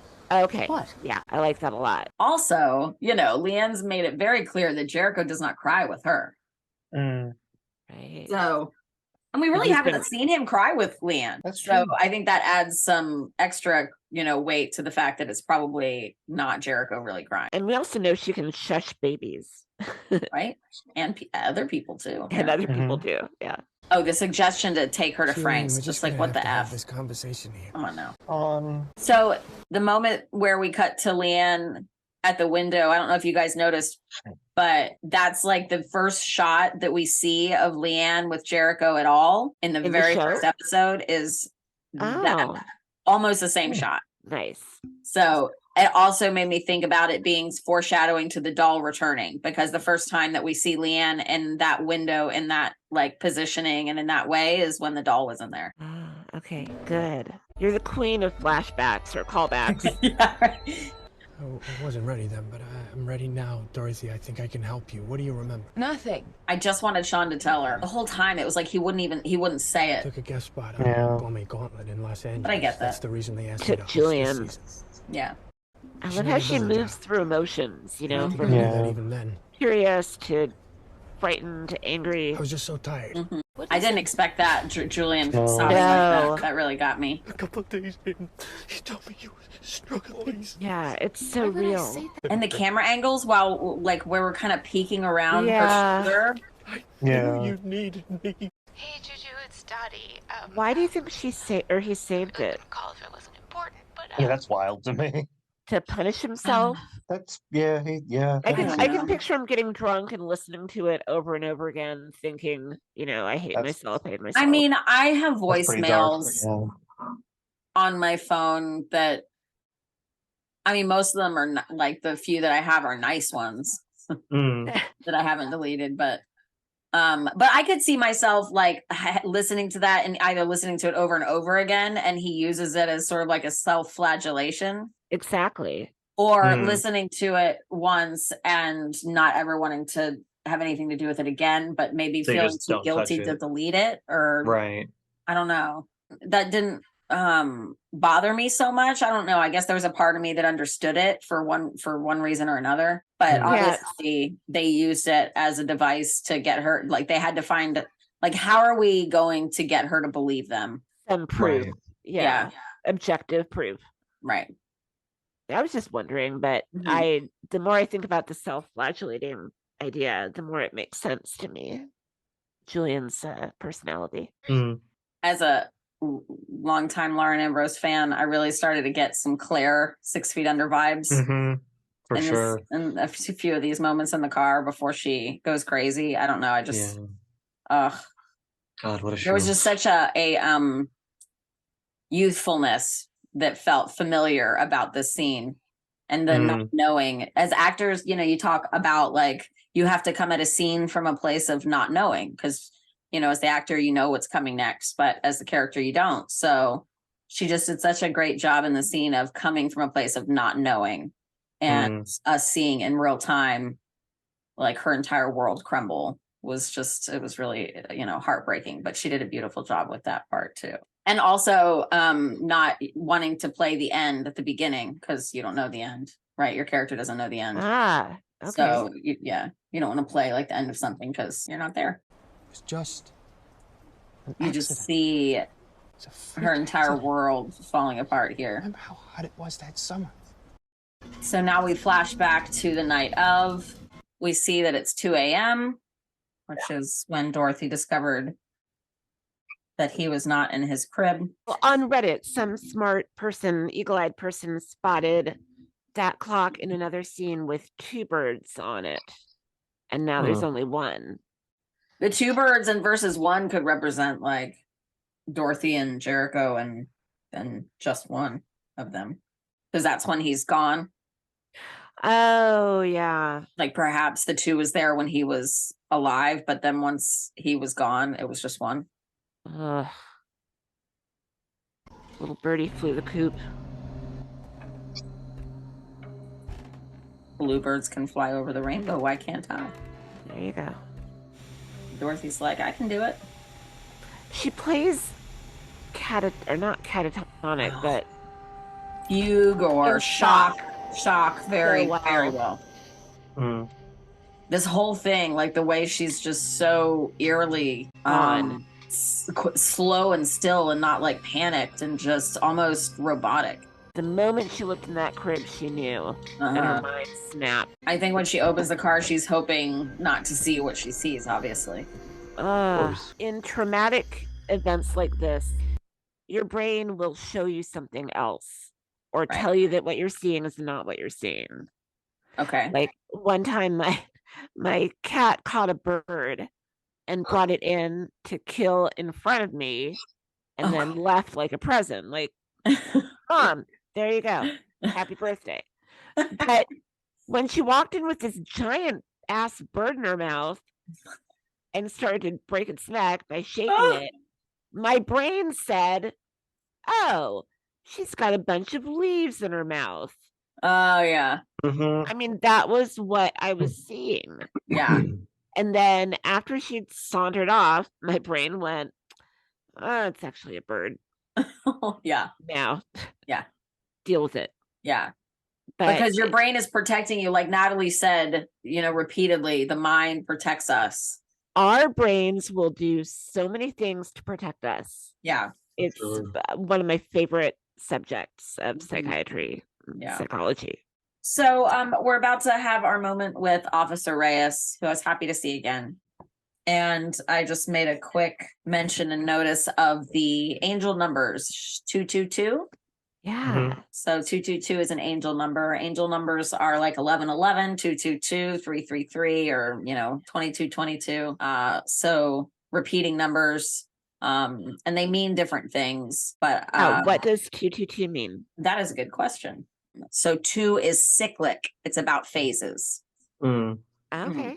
Yeah, I mean, I think that Officer Reyes is, I don't know if Officer Reyes is meant to be an angel, or if that's just meant to highlight the duality of the themes of the show in general. But it was definitely something that I noticed like immediately. I want to say that the police represent angels because, as we'll see going on, the guys in the hazmat suits, there are 4 of them carrying the body away. And it's like the 4 horsemen of the apocalypse. Yes. And when they're walking away with Jericho, you can see the mobile behind them. Oh, I forgot to point out, when Dorothy goes into the nursery and the mobile is kind of moving around, the chef doll is on there. Yeah, I saw that too. Really? I thought it was something different. It didn't look like the chef doll to me. He's holding the spoon. He's got the hat. When? In this flashback. In the flashback. Oh, wait, really? Yeah. Yeah. What the fuck? Yeah, no, it's there. I mean, oh my gosh. But... Oh, and then so in Julian's flashback, he found her on the floor looking dead. Right. In this flashback, they find her in the hallway looking She looked like she was like on the bed or the couch. And she was up against her bed, the bed frame. So he carried her up there, I'm assuming. It just seems like we're getting different perspectives. That's true too. Dorothy. Differences. Yeah. Dorothy, please come back. The J on her necklace. Dorothy, stop! Dorothy! Dorothy! Dorothy!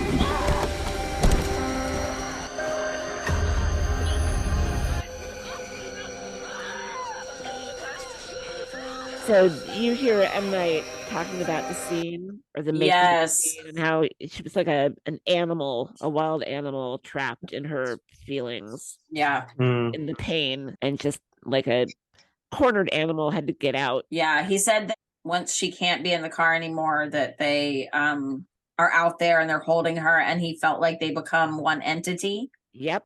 An entity of love to battle the entity of darkness. Yeah. And then the rain is washing them anew.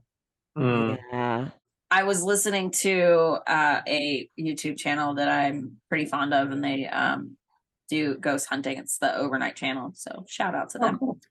They're fabulous.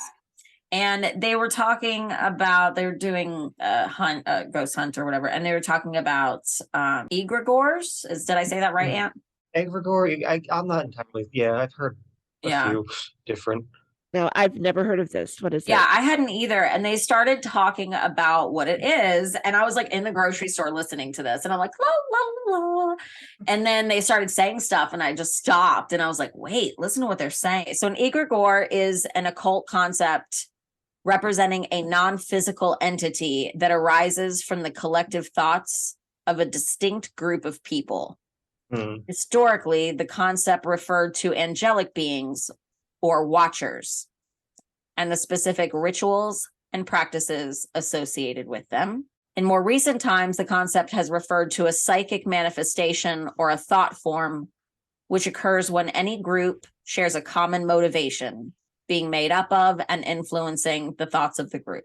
I was kind of thinking about it like in multiple different ways. I was thinking about it in terms of like the family itself sort of being like that. And it is also and from an ancient Greek origin that means wakeful. So I thought about that. I thought about it when they mentioned the watchers and the angelic beings. I thought about that in terms of the CLSers, the Church of Lesser Saints. I was thinking about them being an egregore. And then, of course, the obvious dark entity that's like maybe in the home that's created this egregore with either, Leanne, an entity, or whatever other spirits might be trapped in the home. Yeah, the ghosts of past deaths. Right. Yeah. Anyway, it's just something interesting that I heard that made me think about the show. Anyways, egregore. Also, I'm sure you guys noticed this, but Julian's wearing the green raincoat that he wore. Yeah. On the day of too. Yeah. Caught that.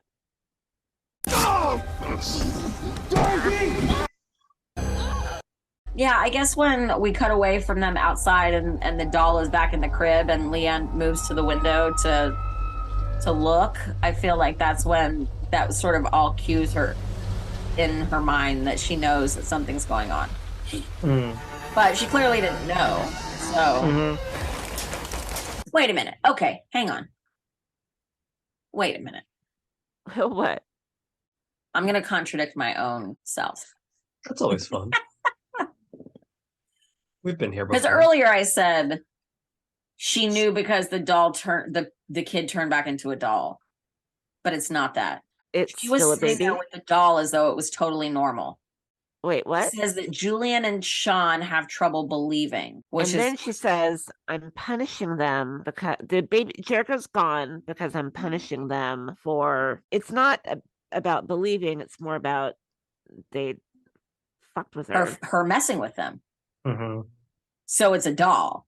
Right. That's the punishment. And it's always a doll. Right. And she's putting it in their head that it's really Jericho. I had that suspicion as well. Oh shit. No, I don't think so. I think it really is doll baby, that she can manifest Jericho or send him back away, like she says. Yeah, she's had him outside of the house in front of people. I feel like, I know people are polite, but like, I don't know that everybody's going to let that go over. So I think it's pretty clear that she can make the baby appear or disappear. And the doll is a punishment. Or she can make you believe it's appearing and disappearing. She can make other people see it when she wants them to see it. Because there is a tie to belief, and she's always there. So that might also make sense, Just based on, I always try to go off of what are the writers trying to tell us. And in my opinion, it's that, Liz, but here's the thing. Okay. She was sitting in the room with the doll a second ago, before she even saw and knew that Sean and Julian were out there. But we've seen her alone with Jericho before, and he's been a baby, not a doll. True, but it could be that's because that's what the show wants us to see. Because it's within the framework of like the Turner's perception anyway. Right. And they didn't want us to see that yet. I don't know. That I know. seems like a stretch. It's just, why would she be punishing Sean and Julian if she didn't even know they were there yet? Well, because they told Dorothy. I know. You know? I know. Yeah. How could she do it so quickly? Well, just that, like, why would she have the doll there? Like, she'd be punishing Dorothy, not Sean and Julian. Because in her mind, Sean and Julian were at the hospital.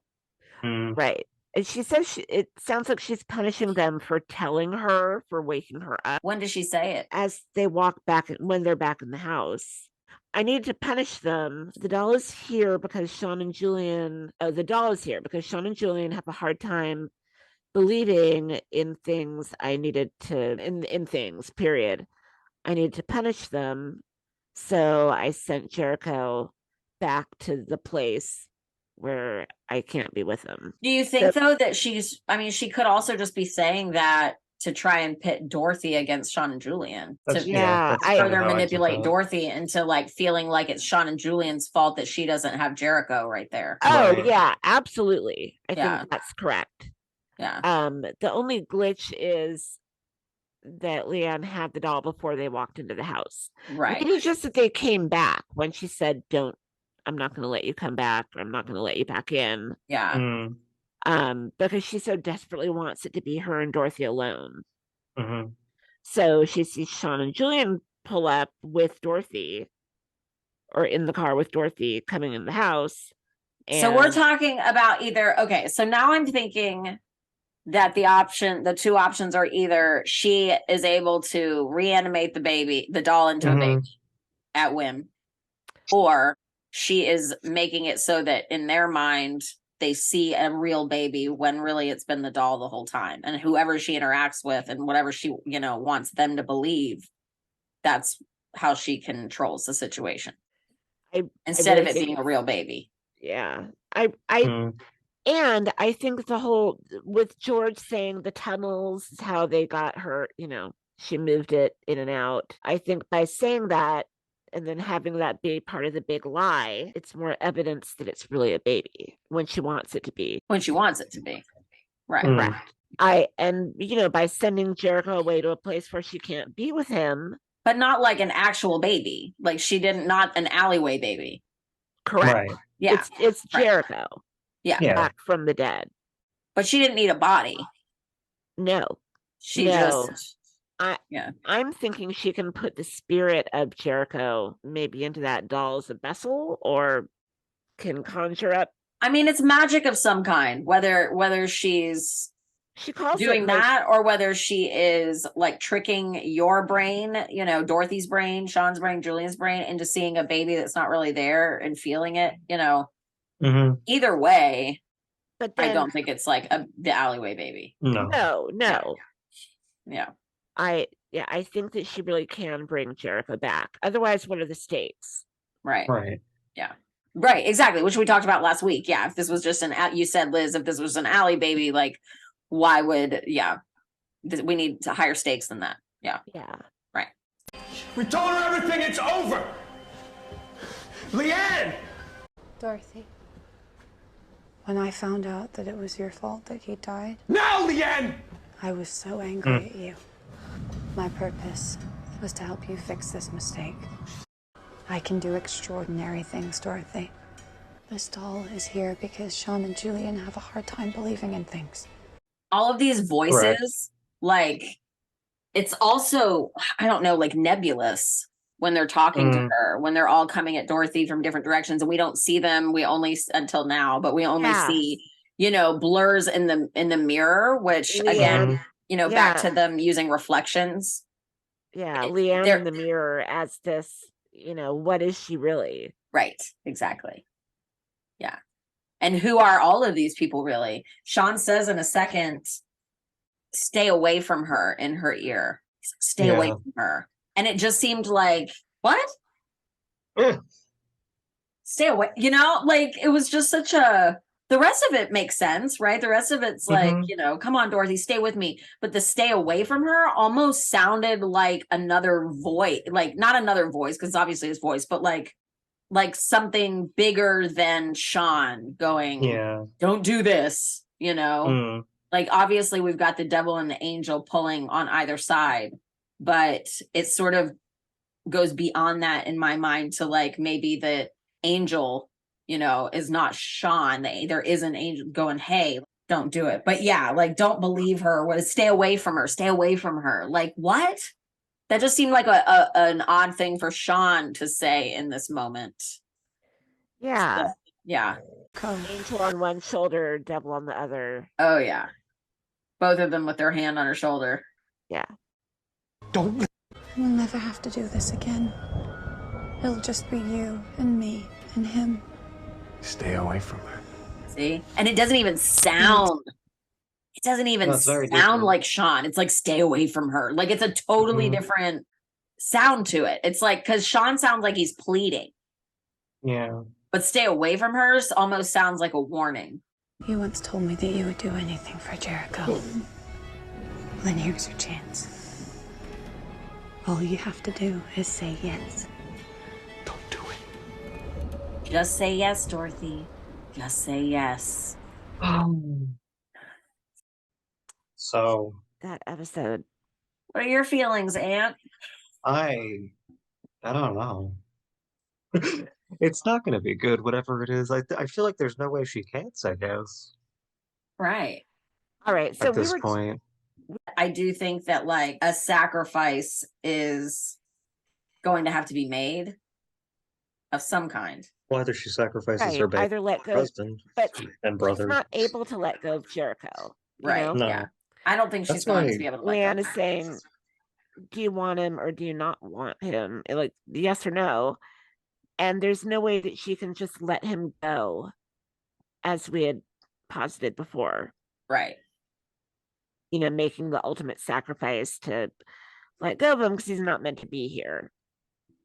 And if we look at the bigger picture of like what's at stake, but if it's a sacrifice for the good of the world and the good of Leanne, the good of. Do you think she's going to learn about? I don't know. How would she know the world depends on her saying yes or no? Yeah, I don't know. I don't think she does. No. And I think that's probably part of the point too. So, why would she sacrifice? So why would she make that choice? The world if she doesn't? Yeah. To get rid of Leanne. Yeah. Like if that's the only way I can get rid of you. Leanne's her jailer at this point. Yeah. And crazy and obsessed with her. I could see Dorothy, the pain she's in right now. And I imagine the finale not too much time having passed between this ending and the finale. Mm-hmm. She's in the worst pain of her life. Yeah. In that mindset, I could see her doing anything to be with Jericho. Sure. I don't know. I think if she said yes, then it's like, what's the point of the whole show? So I think we'd be remiss to not go into some of the detail of how this story has related to the Book of Revelations. And Liz, you've done a lot of research in that area. So why don't you take it away and kind of delve into that deeper for us? Oh my gosh, I think I've done too much research. Never.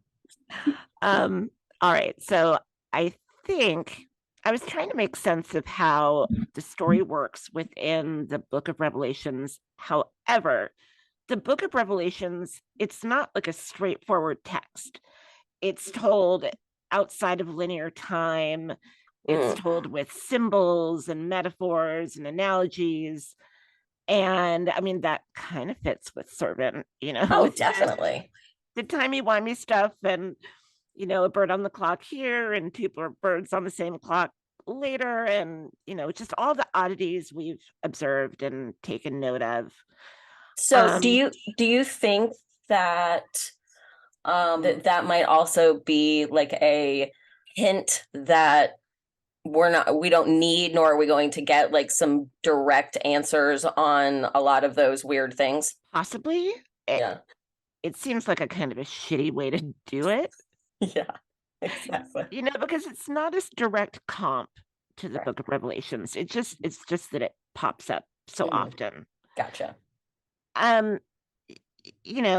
that we're almost at the finale, I think I've got a little bit clearer vision. The theory that I'm seeing everywhere, and I guess I'm leaning in that direction, is that Leanne is a fallen angel. Mm-hmm.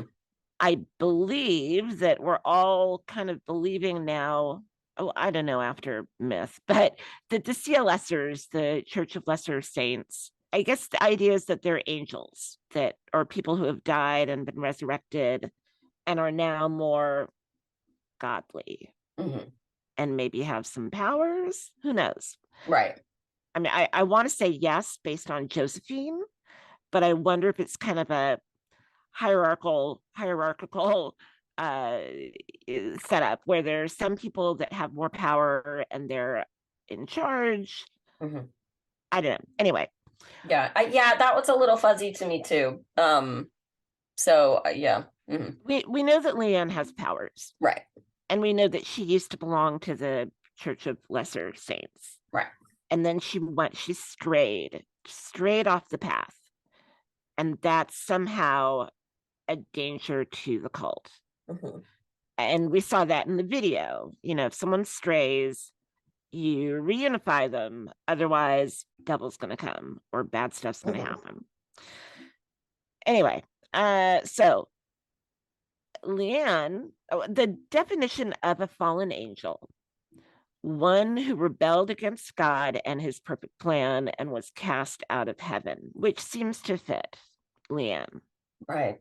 Yeah. So, and George talked to her, I guess, about his bigger plan or his perfect plan in the tunnel too. Right. And I loved hearing that, because it ties all this stuff up pretty neatly, or it's at least more evidence that we're talking within a biblical theme or idea.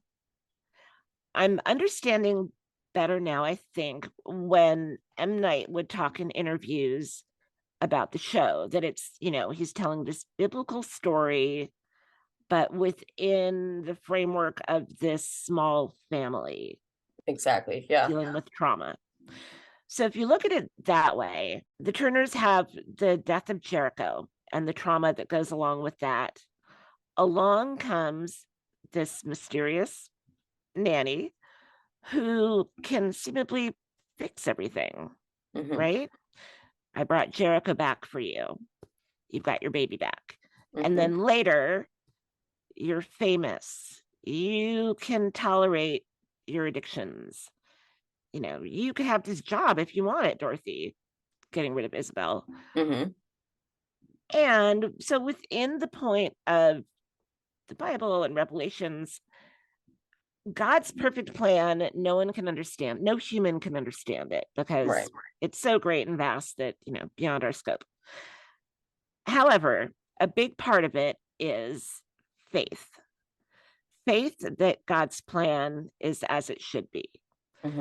And within that, you have children that die by terrible accidents. When Leanne brought Jericho back and allowed Dorothy to stay in her whatever headspace she's in of denial, it's going against God.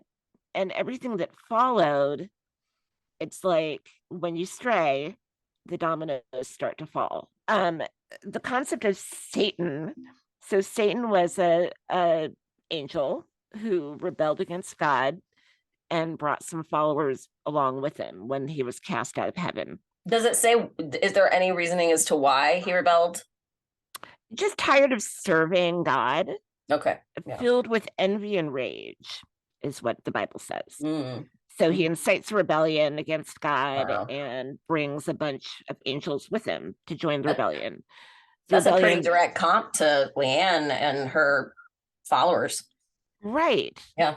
Well, and that's how I'm looking at it, that the CLS cult, or the OG cult, the cult proper, they are the ones that are still following God's plan and trying to bring it to others in the world, spreading the word. And maybe that's through act, but they seem to have a purpose that appears to be for good. Leanne strayed and indulged in food and sex and power and, you know, hurting people and it feeling good. Remember when she would only eat tomato soup? Right. And she would dress in her kind of dowdy schoolmarm clothing. She didn't listen to music. She didn't dance. She didn't read. Like when she was asked what she likes to read, she said magazines. That's right. Yeah. Yes. So, you know, we could have taken that as small town girl or, you know, someone living a kind of pious life. The biblical stuff, it's analogy or metaphor or however you want to, the best word for that. What would that be, Alicia? I don't know. Religious allegory, maybe? There you go. So religious allegory. The more Leanne, the stronger Leanne gets, the worse things seem to get around her. And the worse she seems to become as a person, morally, spiritually. So yeah, I liked the comp of the worthless youths as the angels that followed Satan against God, because Leanne was like, I'm done with you, cult. And she's teaching the worthless youths who also left the cult, it doesn't have to be like that. What did she say in Boo? Sometimes sinning can be fun. Also, can I interject there? Yeah, please. It made me think of when you said that, that perhaps too, she felt like she didn't like that there was this nebulous bigger plan. Right. And felt like we can use our powers, or we can use our personal power to advance and better ourselves as individuals, which is inherently selfish. And kind of, I think, then fits into that, even further. That's a really neat point. I like that. Because you think about what Leanne's been teaching them, and a lot of it's been about individuality. Yeah, and how to get what you want. Exactly. With the journal, here I'm passing out pages of paper. You draw what you want, you kind of get what you want, or you get your answer. Yeah. It's the idea of free will. Angels have free will, technically, per the Bible, but they're above humans who are inherently sinful or drawn to sin. Angels have free will, but they're so holy that they tend to not get corrupted. Satan and his followers became corrupted by misusing their free will and indulging in vices. The Bible says that the way that Satan tempts people is he lures and entices by their own devices. Which made me think about what's been happening with Sean and Julian and Dorothy, that Leanne's been giving them what they wanted. Right. And then watching them kind of go bad, watching everything go bad. Yeah. And going like, I'm giving you, she's genuinely confused. I'm giving you everything that you want. Why are you still not happy? Because in her mind, like, those things should equal happiness for them. That should be enough. Right. Yeah. What more do people need? Why do you insist on being miserable? Yeah. And so it's the idea of God's perfect plan, the importance of faith, and the importance of adhering to the path. Little tidbits here. One of Leanne's biggest sins worshiping false idols, making Dorothy her religion. Mm. Even, well, and the mannequin too. And the mannequin. Yeah. Because she talks to it and she's always like kneeling before it. Yep. She's like a mother figure. Yeah. Mother is the new religion. Yeah. Yes. Ooh, yes. But it's Love that. also, do what you want is the new religion. Right. There's, this important part in the Bible when Jesus says to his followers, like, go forth, my disciples, and spread my word. And there's another quote.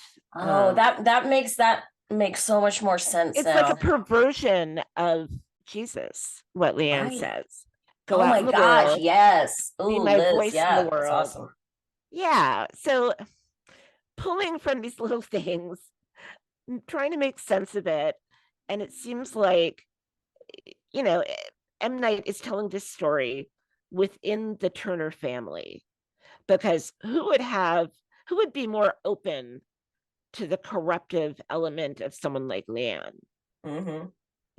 Parents who lost a child horrifically. Right. And ones that don't have God in their life too. Exactly. From the get-go. Right. There's no God in this house. Yeah. When did you let God in here? Mm-hmm. Yeah. And then they're more easily manipulated. Exactly. Yeah. And then M. Night is showing us how that is inherently untenable. Right. Things fall apart. That kind of really just feels like things clicking into place, though, as you've described it. I think so. Mm-hmm. I think so. There was one little bit that I wanted. And of course, we talked earlier about Wizard of Oz too, and even that in the end is about faith and believing something that you can't see.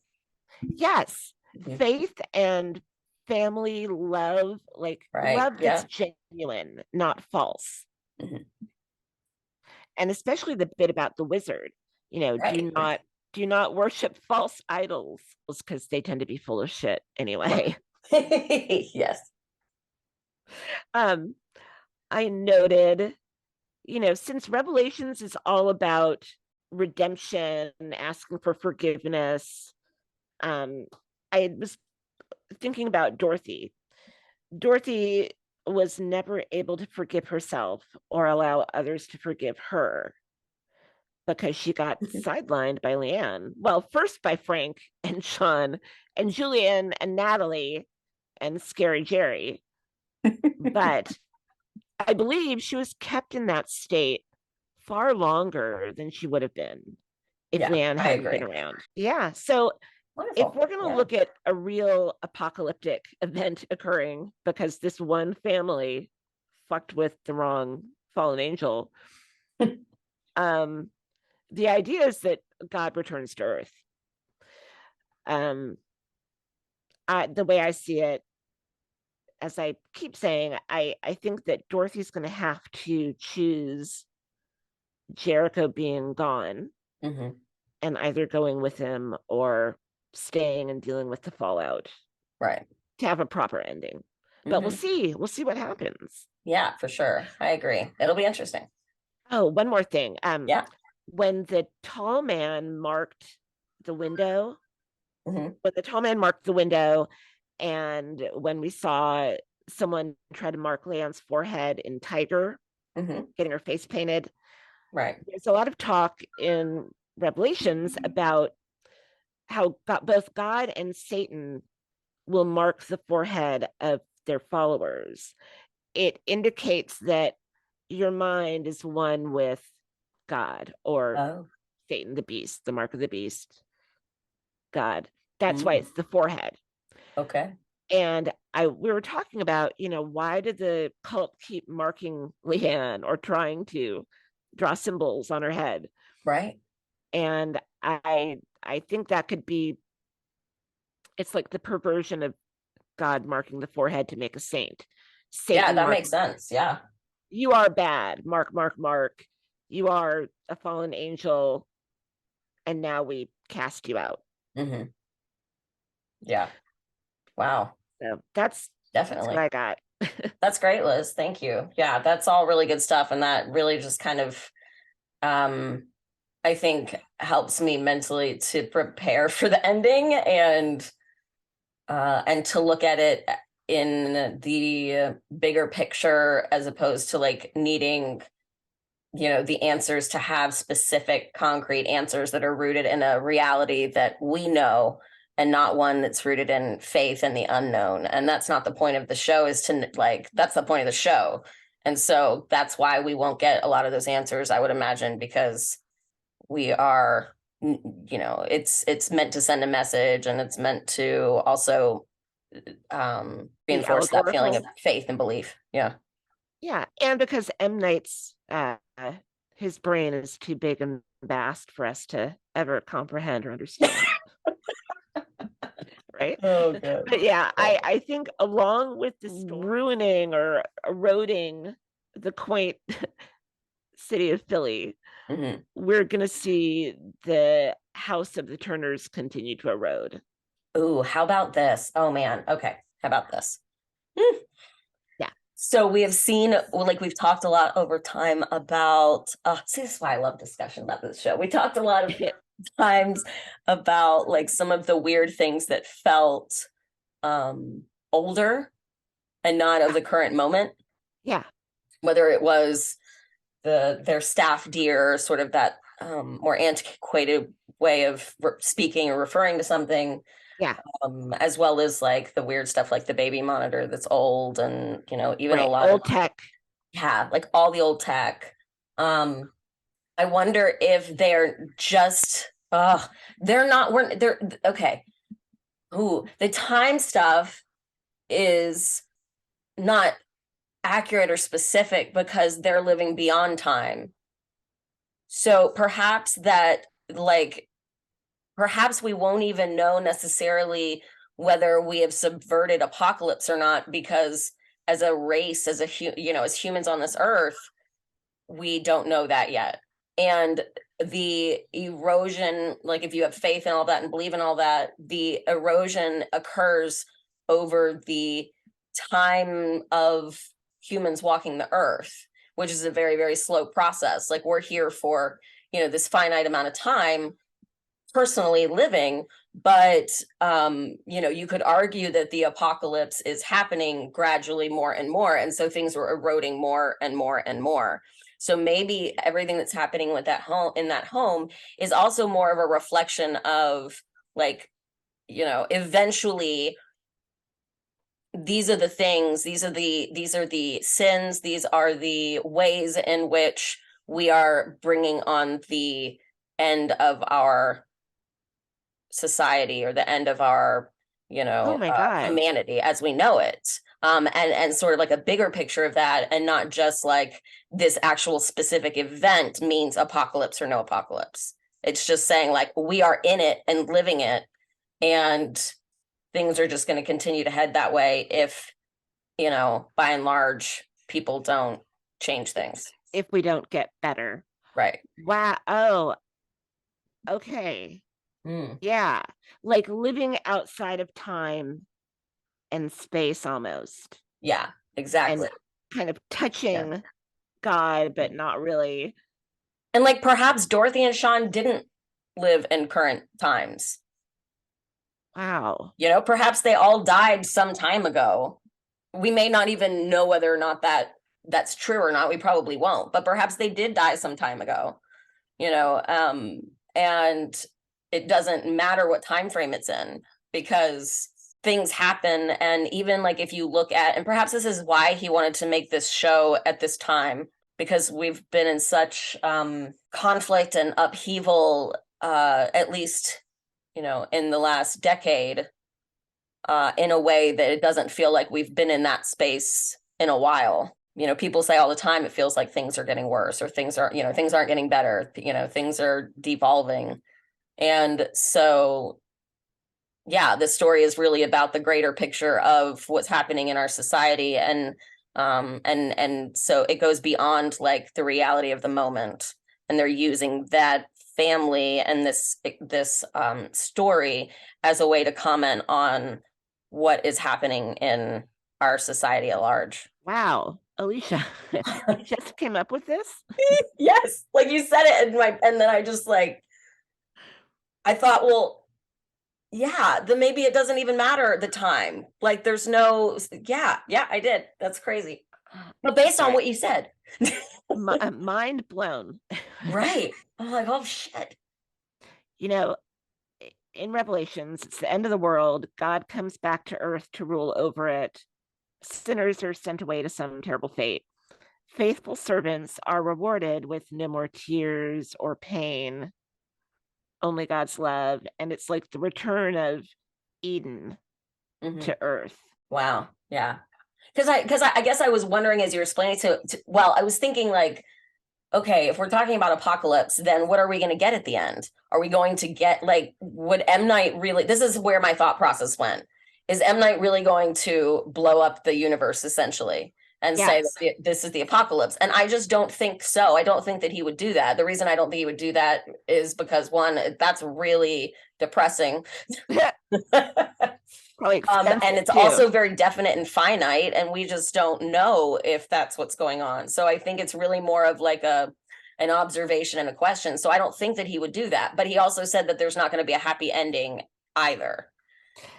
Yeah. Right? Like, and so if the happy ending is this family being restored, even if it's without Jericho and everything being okay, I don't know that he wants to do that either.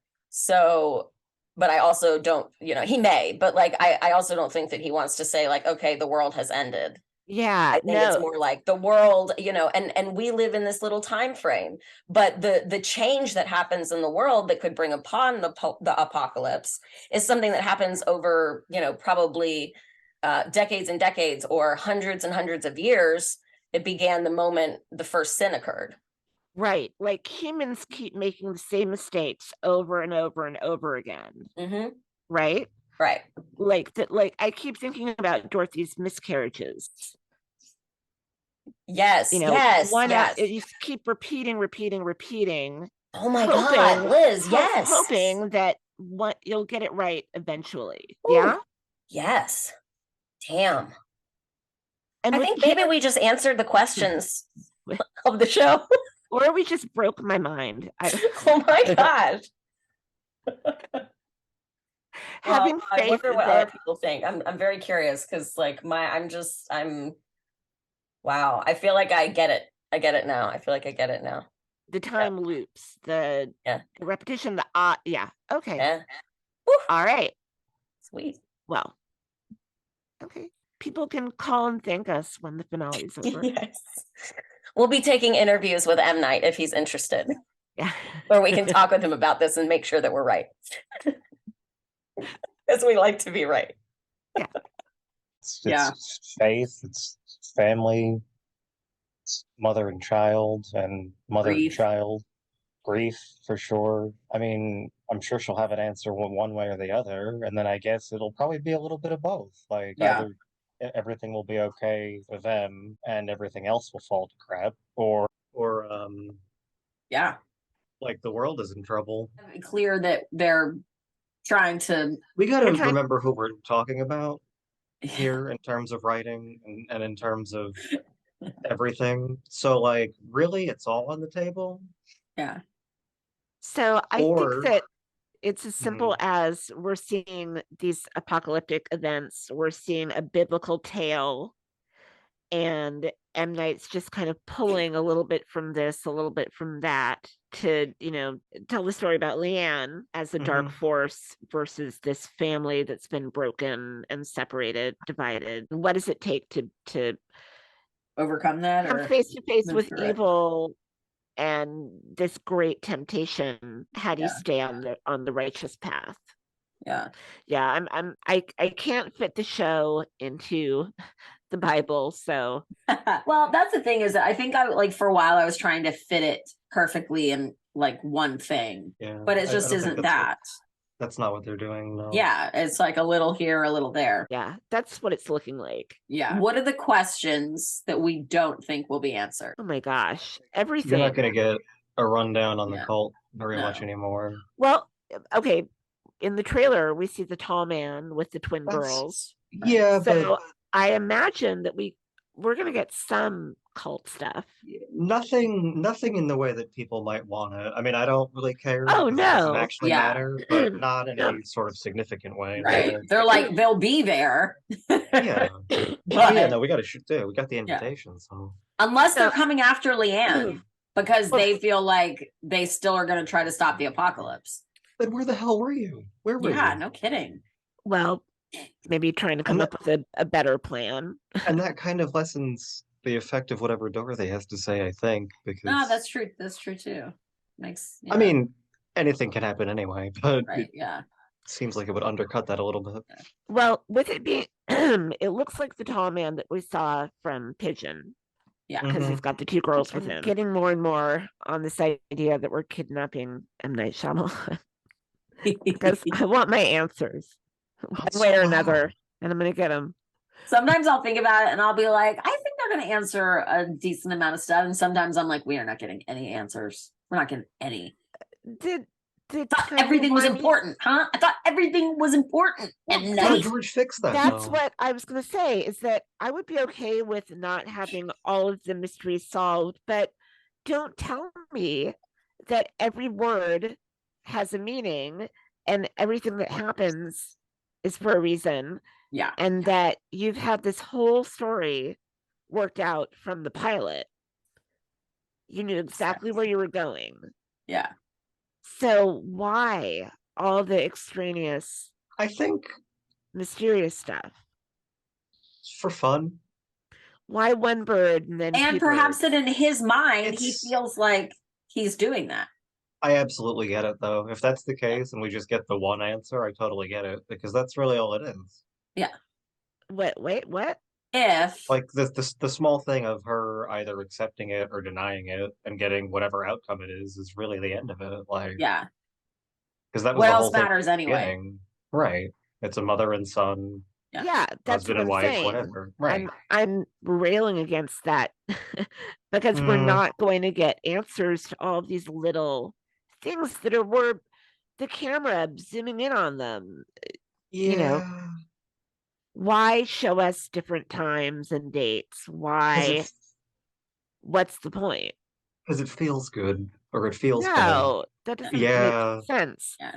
No, Because it serves the purpose of how they want us to feel as the audience. It's a little bit of a cop out sort of, but it's like poetry. It's like you see that. No, it's also like I was saying before, like it rhymes. Yeah. It's not necessarily like narratively. Narratively, it's bullshit. It's like if you wrote a book and you were like, this guy went to a mountain and found a door in the mountain, and then he went somewhere. You know, it's like why. Some books are like that, though. So, well, that's what I was about to say. So, my favorite book that I ever read is called The Last Time They Met.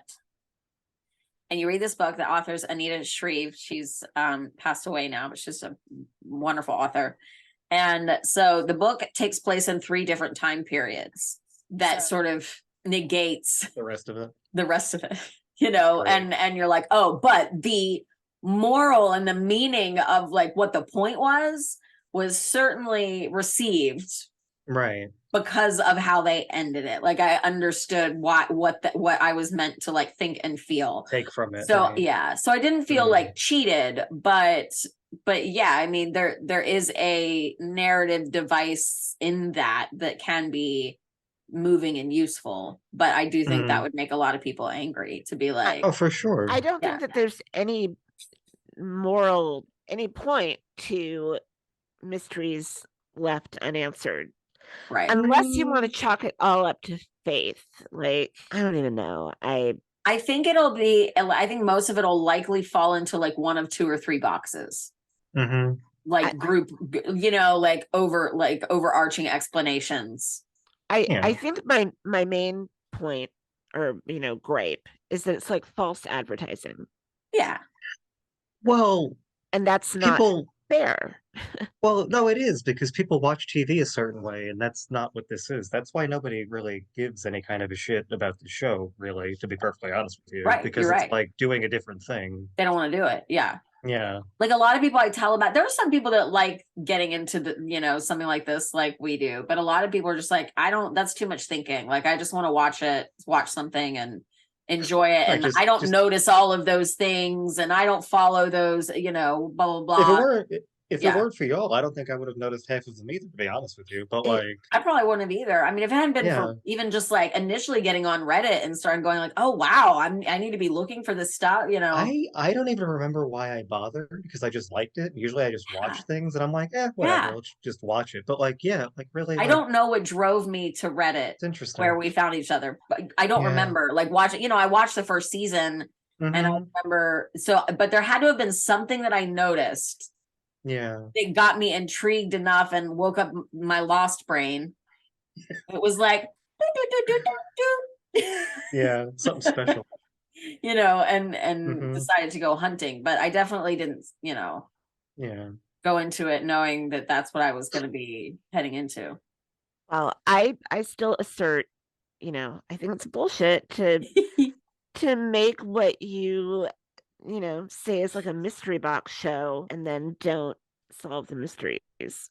But a lot of them do that too. No, they don't. You actually find out what the point of this and that were, where the think about Lost. Intention. Right? Yeah, that's the same thing. Even the leftovers. With Lost, they answered, I'd say, 80% of the mysteries. But a lot of people disagree with that, even though I do believe that they answered most everything, but they still did it with a big broad stroke. Yeah, I don't really think they answered very much of anything, but that was very satisfying.